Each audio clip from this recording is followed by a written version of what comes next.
ဒီမှာတရားပွဲကြည့်လို့သမားနေငါးလပိုင်းတရက်နေ့မှာတရားပွဲလုပ်တယ်ကျွန်တော်ဝေလာဈေးကွင်းမှာတရားပွဲကျင်းပတာကိုဒိဋ္ဌိတွေကလာပြီးတော့မိုက်နဲ့ပေးမဟုတ်ဘူးတဲ့တရားပွဲကိုယ်နေတရားပွဲတမှာမိုက်နဲ့ပေးမဟုတ်ဆိုဘယ်လောက်ထိရုပ်မာတယ်ညစ်ပတ်လဲဆိုတော့အဲ့ဒါကိုကြည့်တာဒါတောင်သူတို့တွေလုပ်တဲ့ပွဲဗမာတွေကသွားပြီးအားပေးနေတဲ့တရားပွဲတော့ပေးမလို့တော့ဘူးတဲ့အခုပြောသွားတယ်မှာတရားပွဲပေးမလို့တော့ဘူးတဲ့ကိုရင်လေးကိုပူးပြန်တော့ကုန်ပြရတော့မယ်တဲ့ဘယ်လောက်ထိရုပ်မာဆိုထိုင်းနိုင်ငံကြည့်တာအဲ့ဒါလူကမနေပဲတရားပွဲလာတဲ့လူတွေအများကြီးပဲ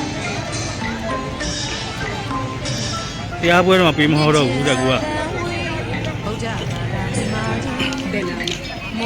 အောက်တီရုံးမှလည်းဗျာတရားပွဲတော့မှမိုက်နဲ့ပေးမဟုတ်တရားပွဲလည်းပေးမကျင်းပါတော့ဘူးတဲ့ကူမှ